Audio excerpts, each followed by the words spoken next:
Osio, Traci Sorell, Dagudoa Jijalagi. Hi, I'm Traci Sorell, Cherokee Nation citizen and author of Powwow Day. I am delighted that you all have chosen Powwow Day for your World Read Aloud Day. And I am also honored that you have done so.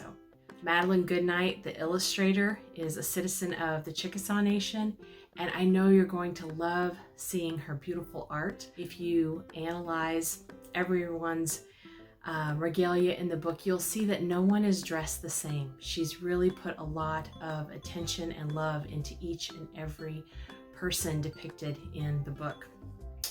I also hope that the book sparks great conversations, not just in school, but when you get home and in the community with your friends and others about powwows, but also other community gatherings you have and what they mean to you, as this powwow does for River and her family and friends and her other relatives. I wish I was there with you all, but guess what? I know where you all live. I used to live just south of the Salt River Nation in Tucson. I went to graduate school at the University of Arizona and studied American Indian Studies there. Federal Indian law and policy was my focus. So I lived near the Tohono O'odham and also the Pasquayaqui tribes, and did a number of projects with them there while I was in graduate school. And I'm just super duper excited, like I say, and humbled that you're reading this book. I hope the story encourages all of you to not just think about and have conversations about community gatherings that are important to you or bring good memories to you, like powwows and other things that are specific to Pima people that you all come from, but also that you might write and draw stories of your own. Because one of the things that I did not see when I was growing up and really encouraged me to be a writer was there were not a lot of stories that showed Native people, and the ones that did were often not written by people from our communities, and they were not accurate. So I really encourage you, if you are interested in telling your stories in word or in art or both. Some people are authors and illustrators. Some people tell stories through song, others through movies and writing screenplays and scripts for TV, animated series.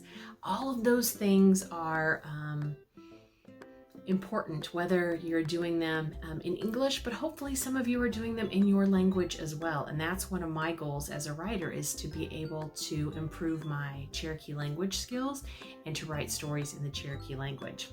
Now, some of the questions that I get about this story, and stories in general, are how long does it take to write a book?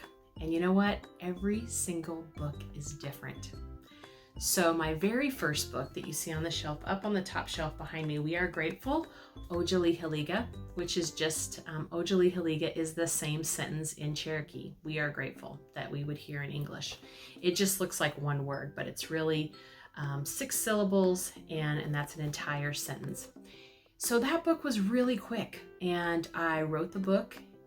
A few weeks later, after a few revisions, I sent it out to be published and for an editor to look at it and see if they wanted to publish it.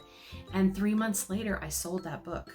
And then there were more revisions that happened after that, but it was a really quick process. For Powwow Day, this is one of the longest processes. So my very first draft, I wanted this book to be an early reader, not a picture book. I didn't see it as a picture book. And friends who read it, writer friends read it, said, no, it needs to be a picture book. So I revised it and kept working on it. Got a lot of feedback from other writers and some editors at different conferences. Do you know it took over 3 years of revising before I sold that book?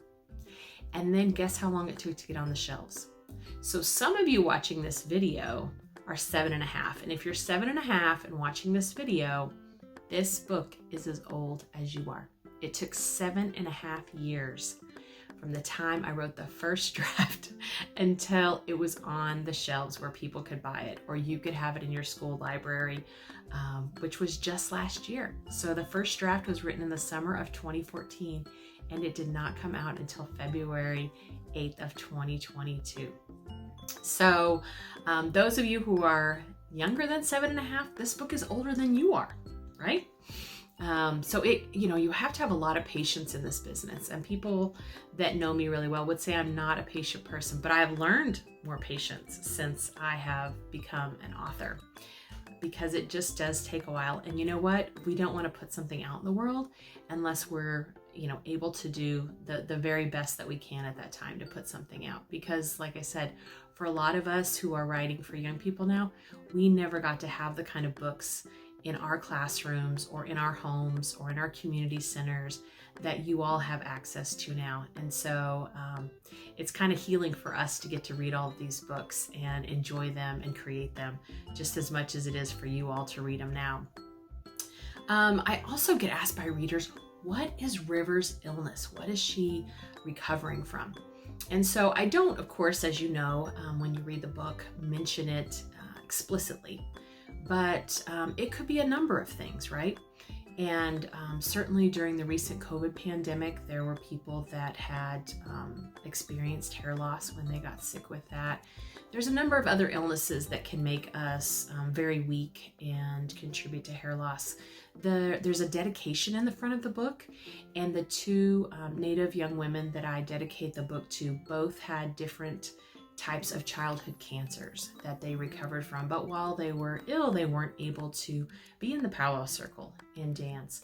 And so I thought about them as I was crafting the story, and what is that like to not be able to do the things that you're used to doing, and needing to have patience and letting other people kind of take care of you. Another question I get asked was, what Native nation is River from? Because I don't say explicitly in the book, right? Powwows are from lots of different people, but we give you a clue in the art. So if you look at the grand entry page, which is this beautiful spread there in the book, you will see that, as River mentions, her grandpa's carrying in the eagle staff, and then there's a number of flags behind her, right? Yeah, well, what's behind Grandpa here? Someone's carrying this flag. Do you know what that flag is? That flag is from the Sault Ste. Marie Chippewa tribe up in the Upper Peninsula of what is now Michigan, near on the Great Lakes. And I have a number of friends from there. I've been up to visit that tribal school. I just love that area. And so they are all Ojibwe, Chippewa, Anishinaabe speaking people. And the jingle dress comes from the Ojibwe, Anishinaabe, Chippewa people from that area. And so there's a note about that in the back of the book that you can read as well.